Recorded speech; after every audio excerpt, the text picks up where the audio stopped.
Hey guys, today is another beautiful day, so let's mess it up with some work on the car. Today I'm going to work on the Miata, and the issue is that looks like the rear wheel hub bearing is messed up. And to make sure that your wheel hub bearing is going out, you're gonna usually have these whirring sounds, usually like something when you're speeding up.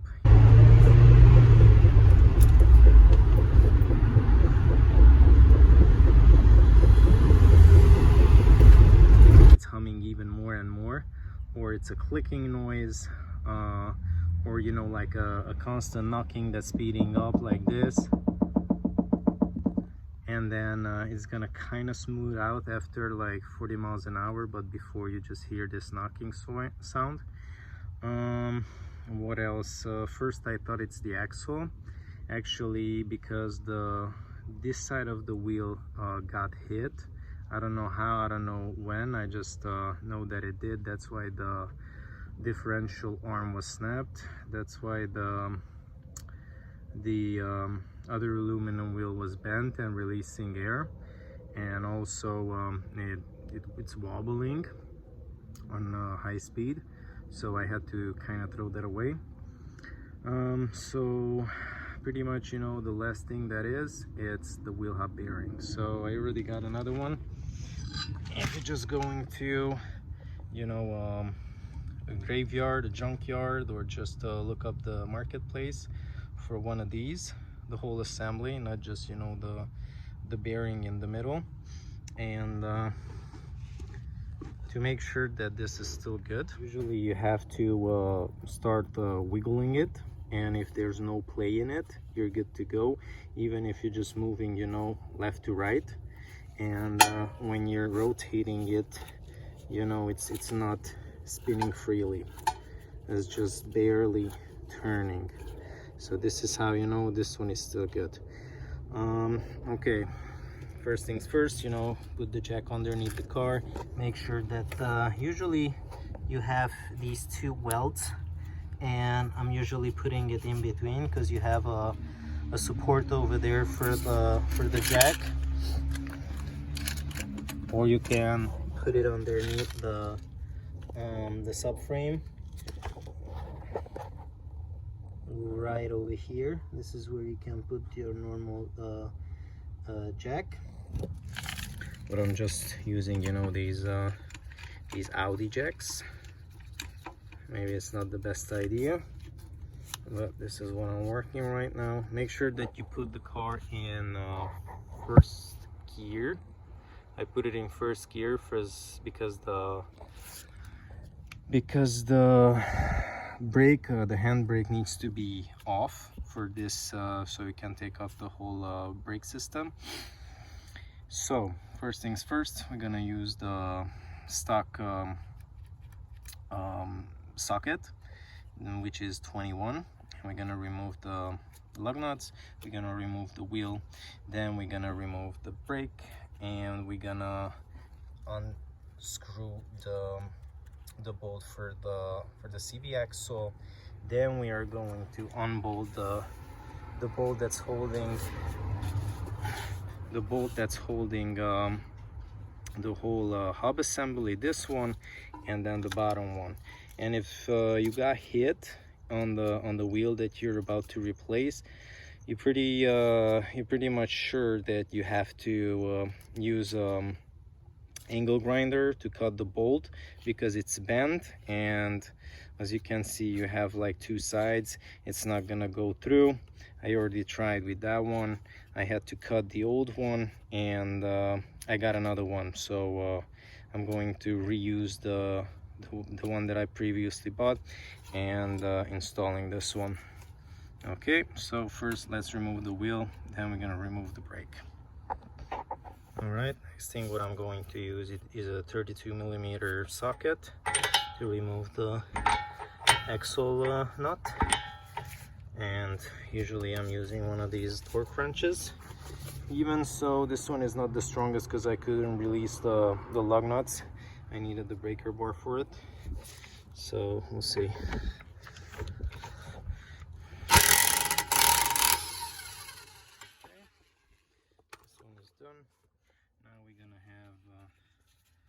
bolts that's holding the caliper, which one of them is this one, the other one is that one down there. Those are, I think, 14 millimeter.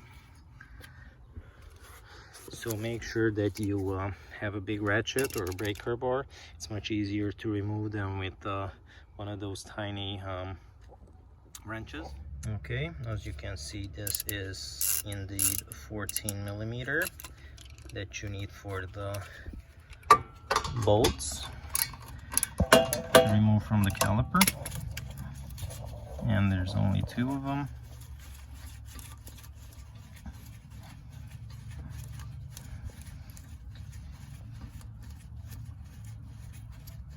If you are having trouble removing the caliper, it's because the brake pads are not that loose. The only way you can bring back the bring back the calipers a little bit is by removing this 14 millimeter nut, and after that you have a number 4 millimeter Allen key that you have inside underneath this this bolt when you remove it, and you just have to untighten it. And once you untighten it, you can see the brake pads, you know, like slightly loosen up like this. I think it's better if I show you. It's much easier. After they remove this bolt, you just put it back for momentarily.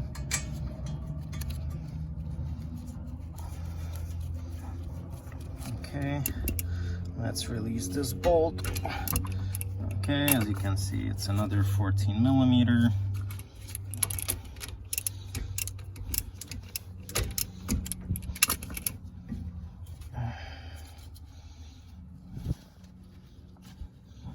It's just a little pain in the ass to get it out.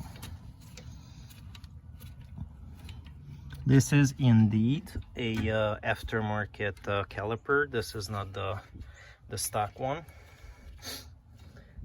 So that's why it's different. I got this one from O'Reilly. I got another one for the other side, which messed up my my rotor, because this thickness was totally different size. So yeah, that's about it from the help from O'Reilly's. Okay, so once we remove this, make sure that you're not losing the washer. And now we need a 4 millimeter Allen. So indeed that was the problem. 8. Well, if you guys have the same issue, just replace the wheel hub bearing and the issue is gonna be gone. I hope this video was helpful, and see you guys in the next one. Peace. Here's the 4. You can use this one or the longer tip version. Okay, let's put it on one of these.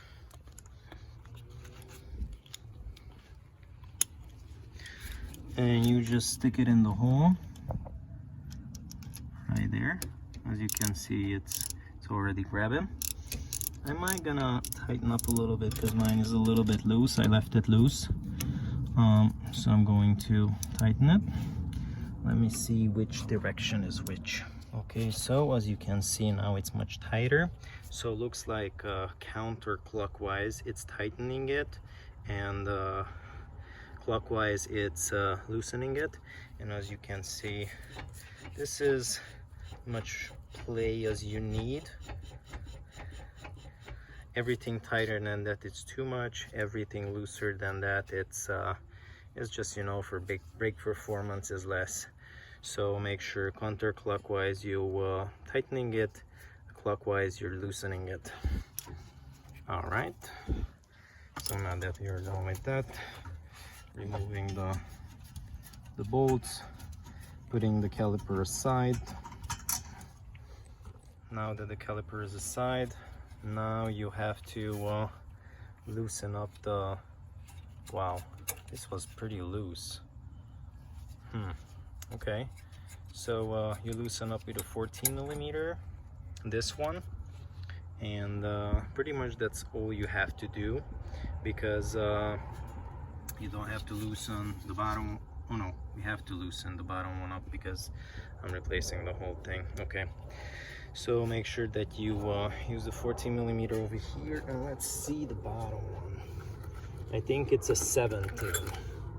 It's a 19. Let's try it. Yep, as you can see, even over here 19 is not gonna fit. Let's try the 21. 21 fits on this side.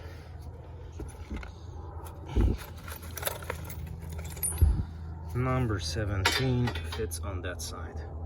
So make sure to use a breaker bar and another ratchet to unscrew both of the sides, and make sure to use this one and safely put it somewhere where you're not gonna scratch it up. Yeah, this one's still in good condition, so that's the only thing you have to do. Bam, it's already installed onto the new one, and now we just have to remove this old one, and we're gonna see how this piece of shit behaves once we remove it from the CV axle. If it has a lot of play or it's spinning way too fast, it means that it's bad, but I'm replacing anyway. If you're lucky like me, like you still have a little grease on it, you can easily slide it out, both of them, and then the only thing we have to do is hit the axle a little bit to release from the hub. And to do that, just going to use a normal mallet. Sometimes it's better if you have a rubber mallet or a piece of wood. You just put them in here and start smacking that instead of the raw metal. I can even not worth it. Yeah, I just tap it a little with the hammer like this, and with my other hand I'm going to pull it from here and trying to take it out. And since I already made a repair on the previous wheel hub bearing, it came out everything pretty easily because I put, you know, enough grease or caliper, what it's called. No, I was just using that one, and moly grease for this part over here because it's riding onto the inside of the hub right over there. So make sure to put grease in there. And also, moment of truth, look at that. This is the old one, and you can hear it, that it has some noise in the bearing. On the other side, this one, look at that, it's riding nicely on the bearings, and as you can see, it's barely spinning, while I'll spin the same way this one, and it's a piece of shit. Okay, so pretty much this is what you have to do. And also, if you got involved in a crash and you're replacing these arms too, you already know that you have these adjuster bolts right over here. Make sure that you don't put it into default mode, because what that does is shifting the wheel towards the front of the car, and the wheel is gonna be much closer, you know, to the wheel well to the right, and it's not gonna be centered. So what you have to do is or adjust a little bit from those bolts, or once you replace the arms and once you replace the wheel hub, you put back everything and take it to the shop to get it on alignment. Otherwise it's gonna be out of alignment. Even the wheel is much closer to the side of the wheel well, and I think also it's like shifted in a little bit. So that's what I'm having issues with. What I'm going to do maybe is just adjust that bolt a little bit, trying to match the other side of the car and get away with it. And once I'm done with the whole suspension of this car, I'm going to get it aligned and everything should be fine. All right guys, so basically this is the whole setup, what you have to do. This is the whole thing that you have to prepare. Make sure when you put this one back, put some moly grease over here, put a little over here, it doesn't hurt. Make sure to put a little grease onto these bolts, so it's gonna slide much easier in. And yeah, pretty much that's all you guys have to do within this situation. Probably if you're living in the in a four-season area where you have lots of snow, these things are gonna come out much harder. But if you live in Texas or California, it should come out pretty easily, just with a little hammering. And the things you need is 21, 17, and 14 millimeter.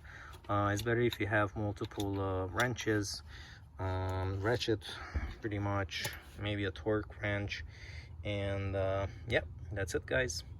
I really hope that this video was helpful for you guys. I'm going to reinstall this and take it for a spin, and I'm gonna be back with the results. Okay guys, I just got back from the drive after replacing the passenger side, the rear wheel hub, and 100% that was the problem.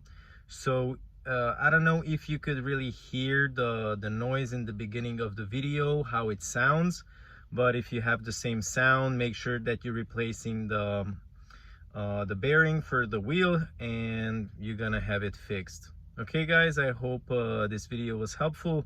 See you guys in the next one. Peace.